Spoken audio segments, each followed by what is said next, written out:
Multiple fires in West Bloomfield of late have brought up some safety concerns that you should know about and keep aware of in your home, especially as we invite more people in, have more devices lit up both inside and outside of our homes, and have a little bit of a higher chance of those hazards coming into play right here in Greater West Bloomfield. Here for some more insight on these recent fires and what you can learn from these incidents in Greater West Bloomfield is our West Bloomfield Township Fire Marshal, Byron Turnquist. Thank you so much for being with us, Byron.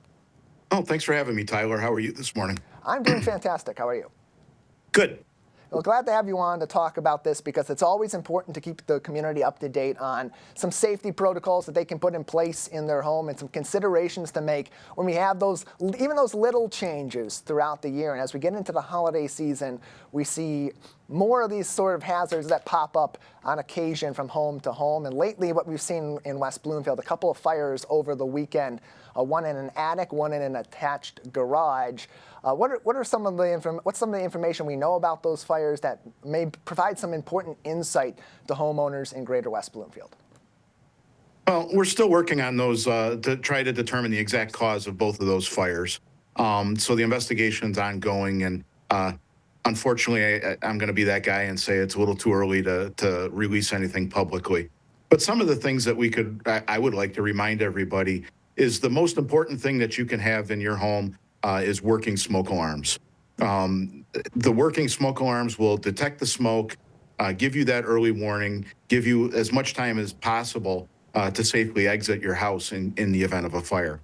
Your smoke alarms should be installed on every level of your home. They should be installed in each bedroom and just outside of each sleeping area. And the newer technology in the smoke alarms now, if you remember years ago, it used to be every time you changed your clock, make sure you change your battery. The newer technology, the batteries last 10 years. And even though it's got the 10-year battery, it's a good idea at least once a month to go push that test button and make sure that it's working. And in the case of these two most recent fires, one of which was on Sunday, the other on the Saturday before, we have had this conversation. In both of those cases, all occupants of the home were able to escape safely. There were no injuries involved in those. And like you said, a lot of those basic safety precautions that people take, changing those smoke detectors, checking the alarms regularly to make sure they're still functioning, those can be major difference makers. Yeah, they are. And other safety things with the holiday time, we start having more and more family gatherings, family, friends, and people are using their kitchens more, cooking at home and preparing big meals. And it's very easy to get distracted. So anytime that you are cooking, stay in the kitchen, stay nearby. That quick phone call or that quick conversation back out in the living room, before you know it, it can be 10, 15, 20 minutes, and you could end up with a small fire on the stove. So anytime that you're cooking, you want to make sure that you stay in the kitchen with whatever you're preparing. Byron Turnquist. Yep. Sorry to interrupt you, Tyler. No, please continue. Sorry, I interrupted you. Another good safety tip with the colder weather coming, people tend to use space heaters more and more.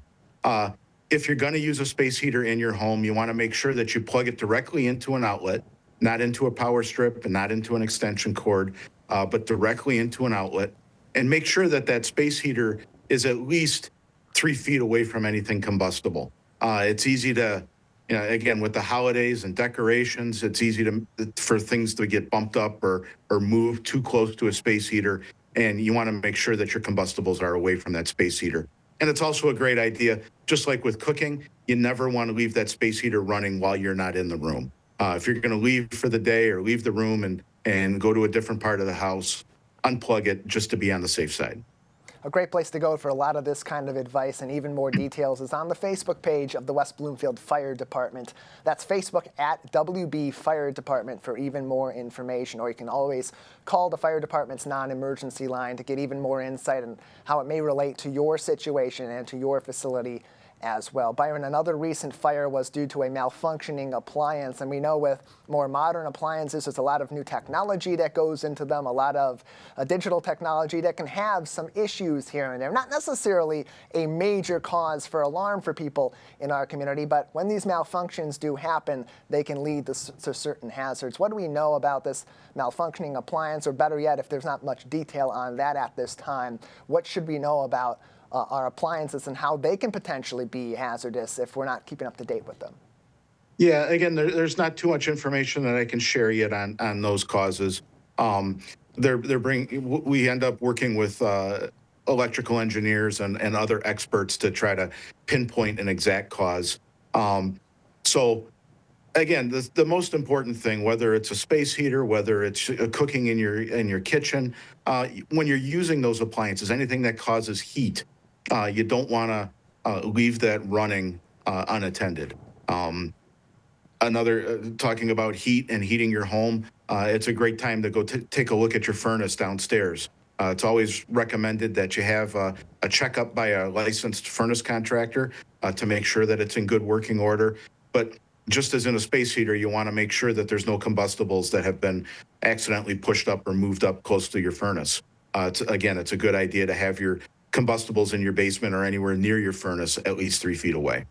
Byron Turnquist with us, the fire marshal here in West Bloomfield Township, as we talk about fire safety in our homes. Some recent fires in West Bloomfield Township sparking some needs for some updated conversations and things you should know to keep yourself and, of course, your family safe as we're all together this holiday season. Byron, it's no secret that when people get together, there's more devices in the home. There's more people needing to keep those devices charged, and often those devices do include a lithium-ion battery. We have a great video for our audience. We'll play it here before we continue our conversation that the fire department shared from the Fire Safety Research Institute about some of the common hazards behind lithium-ion batteries and things you should keep in mind to keep yourself safe with these really helpful tools in and outside of your home. Here it is. Today we're in the fire lab. We're going to be testing lithium-ion batteries. We're going to intentionally overheat them where they will catch fire and or explode. When you look around the home environment, you'll see that there's a range of battery-powered devices, something like a toothbrush or a shaver, lawn equipment, power tools, all the way up to a battery-powered vehicle. A personal shaver such as this would be powered by a single cell. Keep in mind that the amount of energy stored even in this single cell can cause fire and sparks and potentially even explode if mishandled or overcharged. If you have a larger battery pack that has dozens of cells or hundreds of cells, that can burn for a more extended period of time. We call it thermal runaway. It overpressures the cell and causes flammable gases to vent out of the cell, or it could even cause the cell to explode. To help people understand what to do and how to handle batteries safely, FSRI has developed the Take Charge campaign. The key things for people to take away from this are buy certified products, make sure that they follow the manufacturer's guidance in the charging, use, and recycling of those products.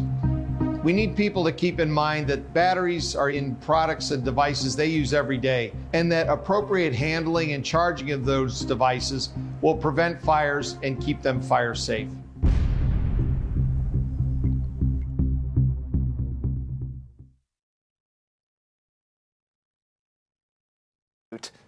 The Fire Safety Research Institute behind that video. We appreciate them for making that and to give us this ability to talk with our local fire department. Byron Turnquist again with us from the West Bloomfield Fire Department about how these devices that often are using these lithium-ion batteries, they're rechargeable, they're very efficient, but they can cause some hazards if they're, again, not used properly, and especially as we use them more in our home. Not necessarily a reason for alarm bells to be going off, but there should be considerations we make. Should these factor in also to some of our in-home safety plans? Yeah, I have battery-powered lawn equipment in my house.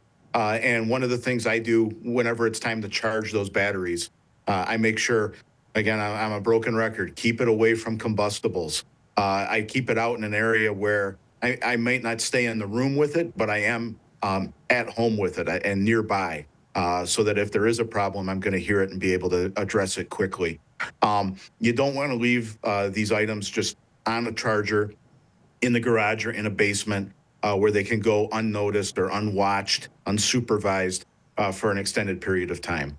It's always a good idea that once the battery is charged, take it off the charger and leave it again in an area that's not up against about a bunch of combustibles.